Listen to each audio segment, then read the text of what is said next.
Halo anak-anak semuanya, berjumpa lagi dengan Bu Tini. Bagaimana kabar anak-anak hari ini?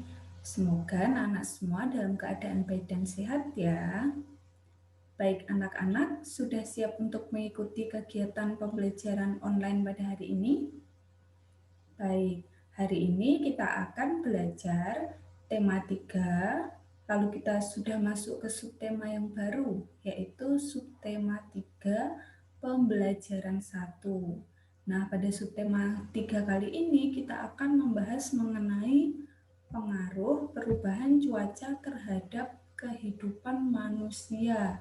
Ya, jadi perubahan cuaca ini banyak loh dampaknya terhadap kehidupan manusia. Nah, sebelum kita mengawali kegiatan pembelajaran pada hari ini, kita akan berdoa terlebih dahulu. Seperti biasa, Bu Tini akan memimpin. Anak-anak silahkan ikut berdoa dari rumah masing-masing. Marilah kita berdoa dalam nama Bapa dan Putra dan Roh Kudus. Amin. Allah Bapa di surga, kami berterima kasih atas waktu yang boleh kami terima ini. Terlebih kami bersyukur atas kesempatan belajar yang Kau berikan. Kami mohon kepadamu ya Tuhan, supaya Engkau menerangi akal budi kami, agar dapat menerima pelajaran dengan baik. Berilah kami kekuatan, agar dapat memahami pelajaran yang akan kami pelajari ini. Berilah pula kami semangat belajar yang tinggi, supaya kami dapat belajar dengan rajin, tekun, dan teratur. Ya Tuhan, bantulah dan dampingilah kami dalam belajar ini. Amin. Dalam nama Bapa dan Putra dan Roh Kudus. Amin. Baik anak-anak, kita sudah berdoa bersama. Nah, sekarang Bu Tini ingin bertanya, siapa yang masih ingat di pembelajaran sebelumnya, di pembelajaran 6, anak-anak sudah belajar tentang apa saja? Ya, yang pertama kita sudah belajar membandingkan dua pecahan yang memiliki penyebut yang sama. Lalu yang kedua, kita sudah belajar mengenai perilaku-perilaku yang menunjukkan persatuan di masyarakat. Lalu yang ketiga, kita sudah belajar mengenai perakiraan cuaca di sekitar.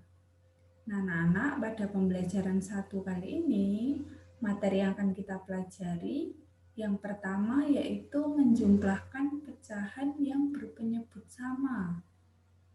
Lalu yang kedua kita akan belajar mengenai akibat-akibat dari pengaruh perubahan cuaca. Lalu yang ketiga, ini SBDP ya, kita akan belajar mengenai rancangan karya dekoratif. Nah, anak-anak perhatikan baik-baik, kita akan belajar menjumlahkan pecahan yang berpenyebut sama. Nah, anak-anak silakan perhatikan di layar. Di sini Bu Tini punya pecahan 2/7 dan juga 4/7. Coba anak-anak sebutkan mana yang merupakan pembilang dan mana yang merupakan penyebut. Ya, pasti semuanya sudah benar. Yang 2 dan juga 4 ini adalah pembilang. Sedangkan yang disebut dengan penyebut ini adalah 7 yang ada di bawah ini ya. Nah, kita akan belajar kalau penyebutnya ini sudah sama 7, lalu bagaimana cara menjumlahkannya. Nah, pecahan 2/7 dan juga 4/7 ini memiliki penyebut yang sama ya, seperti yang sudah Bu Tini jelaskan tadi, yaitu 7. Nah, pertanyaannya bagaimanakah menjumlahkan dua pecahan berpenyebut sama? Nah, cara melakukan penjumlahan pecahan berpenyebut sama. Penjumlahan dapat dilakukan dengan menjumlahkan pembilang-pembilangnya dan penyebutnya tetap. Nah, sekarang kita lihat di sini ada pecahan A per C dan juga B per C. Ya, di sini penyebutnya sama, yaitu sama-sama apa anak-anak? Iya, sama-sama berpenyebut C. Cara penjumlahan pecahannya yaitu dengan A per C ditambah B per C sama dengan A plus B per C.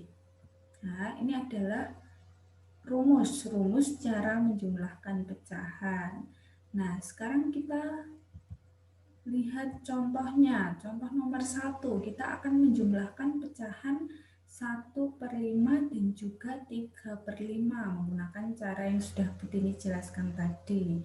Ya, di sini sama-sama penyebutnya 5. Cara menjumlahkannya yaitu 1 ditambah 3 per 5. Ya, di sini 5-nya tidak perlu diubah-ubah karena penyebutnya sudah sama. Jadi 1 ditambah 3 sama dengan 4/5. Jadi 1/5 ditambah 3/5 ini hasilnya sama dengan 4/5. Lalu kita ke contoh yang kedua. Di sini ada pecahan 3/8 ditambah 5/8. Ya, kita gunakan cara yang sama. Jadi 3 ditambah dengan 5/8. Langsung saja kita jumlahkan. Jadi 3 ditambah 5 sama dengan 8. Penyebutnya sama yaitu 8. Jadi hasil dari 3/8 ditambah 5/8 hasilnya sama dengan 8/8. Nah, ada satu lagi contoh nomor 3. Kita akan menjumlahkan pecahan 2/9 ditambah 5/9. 2 ditambahkan dengan 5/9. 2 ditambah 5 yaitu 7.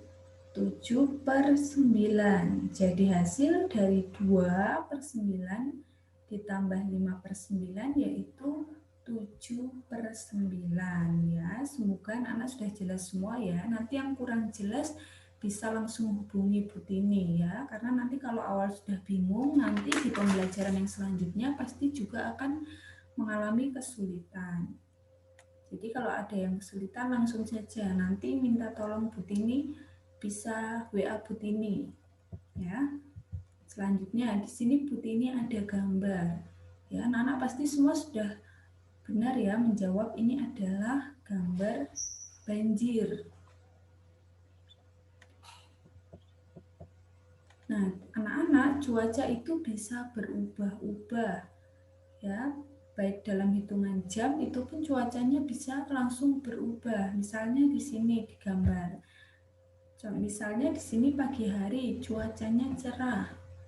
Lalu ketika siang hari cuacanya hujan sangat deras ya, hujan lebat.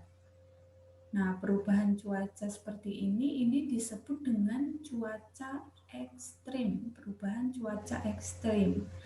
Apa itu cuaca ekstrim?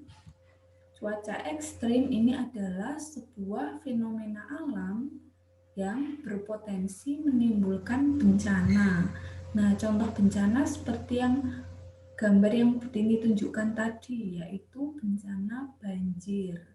Nah, itu juga merupakan salah satu akibat adanya cuaca ekstrim.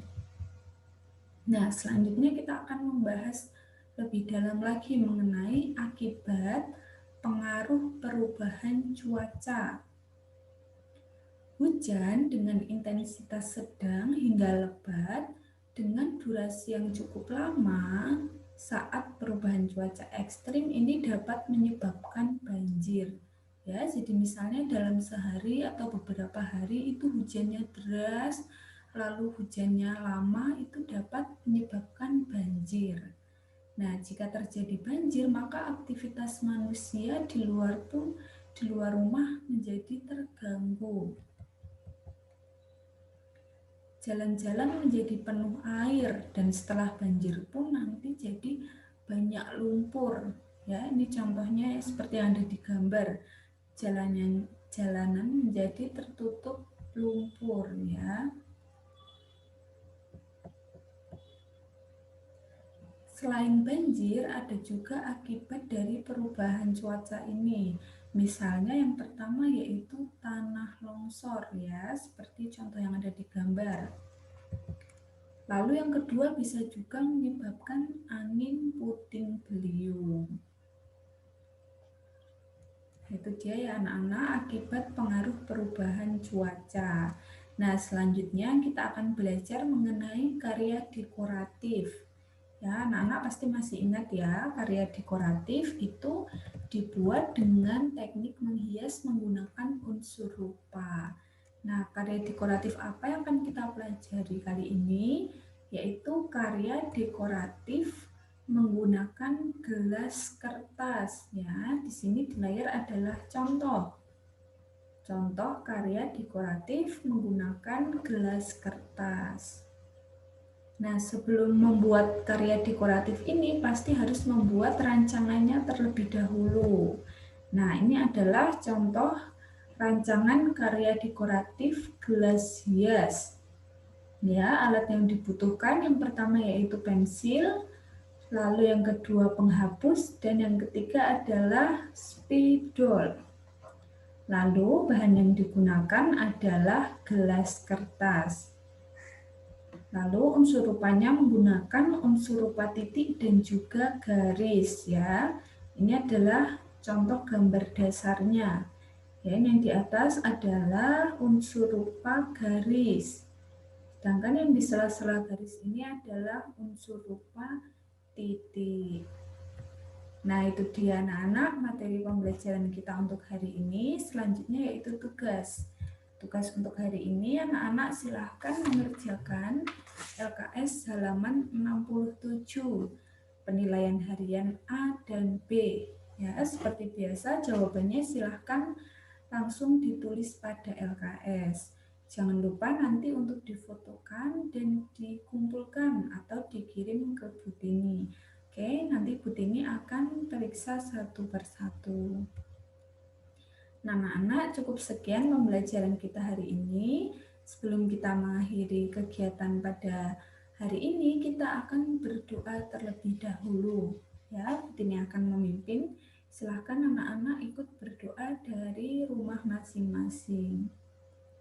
Marilah kita berdoa dalam nama Bapa dan Putra dan Roh Kudus. Amin. Allah Bapa kami bersyukur kepadamu atas berkat dan penyertaan-Mu selama kami belajar tadi. Semoga apa yang baru saja kami pelajari berguna bagi hidup kami dan berguna juga bagi sesama. Ajarlah kami untuk tidak menjadi sombong atau jongkak karena hasil belajar ini. Kami mohon ampun atas segala kelalaian selama belajar tadi. Semoga kesulitan dan kegagalan dalam belajar tadi tidak membuat kami mudah putus asa. Semuanya ini kami serahkan kepadamu dalam perantaraan Kristus Tuhan kami. Amin. Dalam nama Bapa dan Putra dan Roh Kudus. Amin.